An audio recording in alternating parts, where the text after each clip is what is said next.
শিক্ষার্থী বন্ধুরা, আসসালামু আলাইকুম। সবাই কেমন আছো? শীতের সকাল, অনেকদিন পর অনলাইন ক্লাসে আসলাম। আজকে আমরা আলোচনা করব ক্লাস 9-10-এর ম্যাথমেটিক্স অধ্যায় 17 পরিসংখ্যান 16। চলো তাহলে আজকের ক্লাস শুরু করা যাক।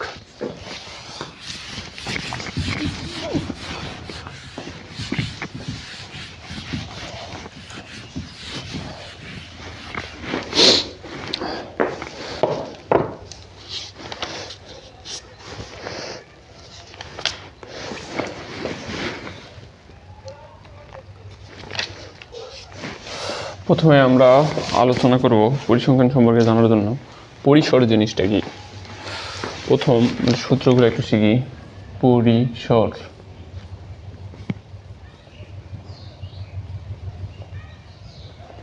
পরিসর ইকুয়াল টু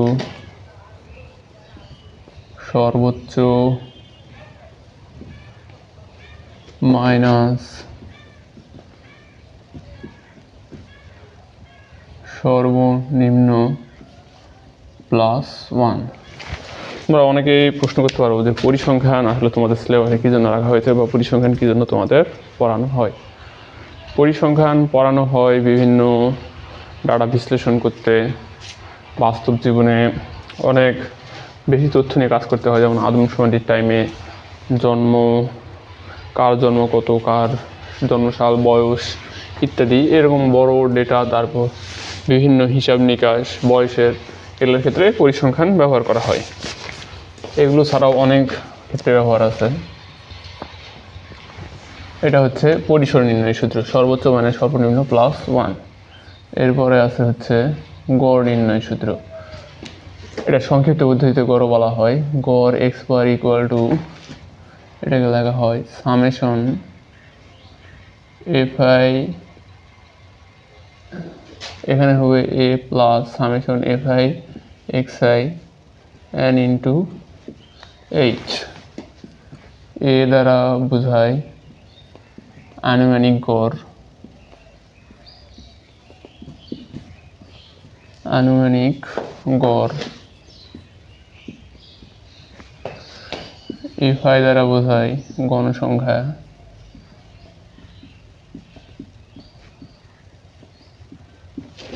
এক্স আই দ্বারা বোঝায় মধ্যক,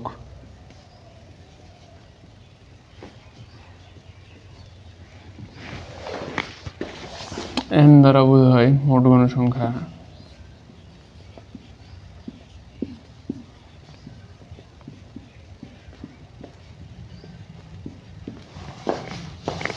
এইচ দ্বারা বোঝায় শ্রেণী ব্যাপ্তি বা শ্রেণী ব্যবধান, শ্রেণী ব্যবধান।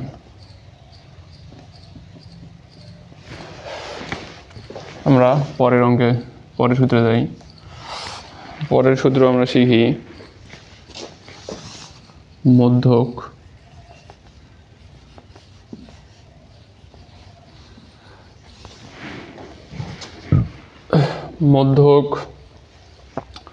ইকুয়াল টু লেখা যায় l plus n/2 minus f c into h divided f M.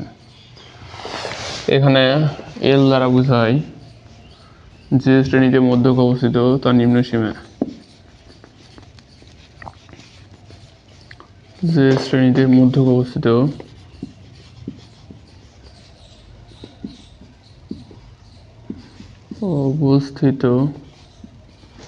তার নিম্ন সীমা।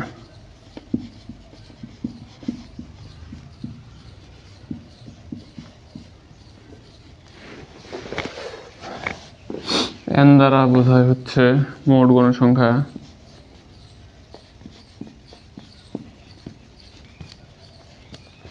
মোট গণসংখ্যা। এফ সি দ্বারা বোঝায় মধ্যক শ্রেণী পূর্ববর্তী জড়িত গণসংখ্যা, মধ্যক শ্রেণীর পূর্ববর্তী জড়িত গণসংখ্যা, পূর্ববর্তী জড়িত গণসংখ্যা।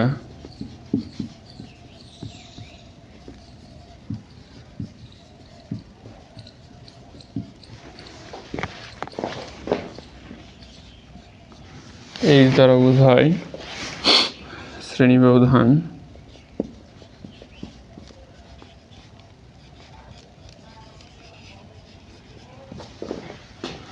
FM দ্বারা বোঝায় মধ্যক শ্রেণীর গণসংখ্যা, মধ্যক শ্রেণীর গণসংখ্যা। তাহলে আমি মধ্যকের সূত্রটা আরেকবার বলি। মধ্যক equal to L plus n/2 minus FC into H divided FM।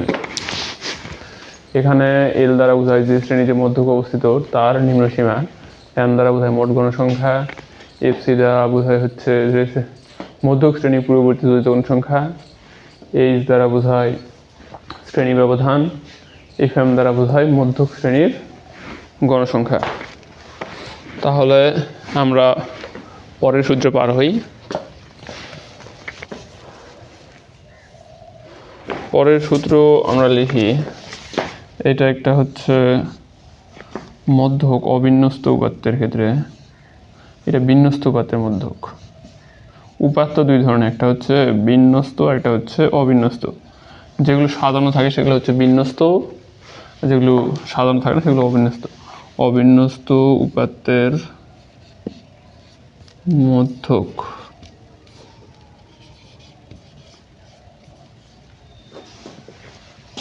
এখানে দুইটা সূত্র হবে, একটা হচ্ছে n+1/2 আর একটা হচ্ছে n/2। এটা হচ্ছে n বিজোড়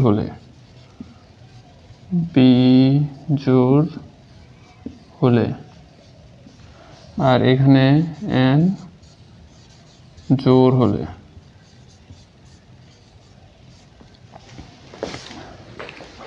আশা করি বুঝতে পারছো, তোমাদের যাদের প্রয়োজন নোট করে নিতে পারো। আমরা পরের অংশ পার হই।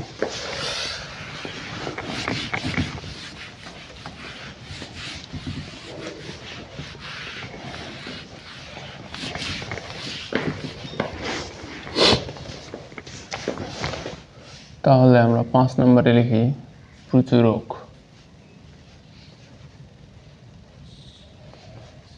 প্রচুরক equal to L plus F1 divided F1 plus F2 into H। মার্কারটা চেঞ্জ করি, হয়তো কম দিচ্ছে। এখানে L দ্বারা কি বোঝায়? L দ্বারা বোঝায় যে শ্রেণীতে প্রচুরক অবস্থিত তার নিম্নসীমা, যে শ্রেণীতে প্রচুরক অবস্থিত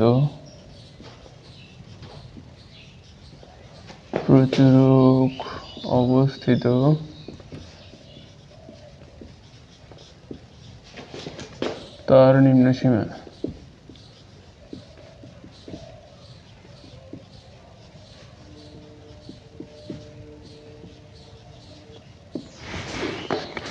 তার নিম্নসীমা। এরপরে হচ্ছে F1 দ্বারা বোঝায় প্রচুরক শ্রেণীর গণসংখ্যা, প্রচুরক শ্রেণীর এটা মূর্ধন্য হিসি হবে, প্রচুরক শ্রেণীর গণসংখ্যা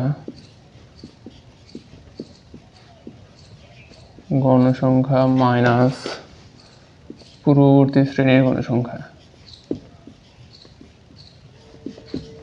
পূর্ববর্তী শ্রেণীর গণসংখ্যা।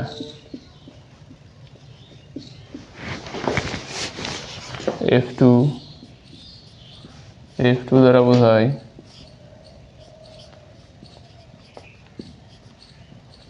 প্রচুরক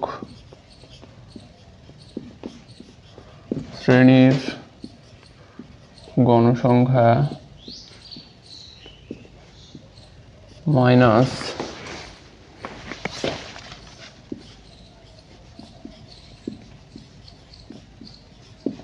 পরবর্তী শ্রেণীর গণ সংখ্যা।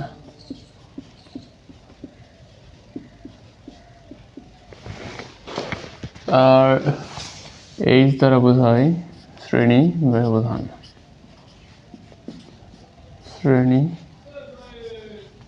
ব্যবধান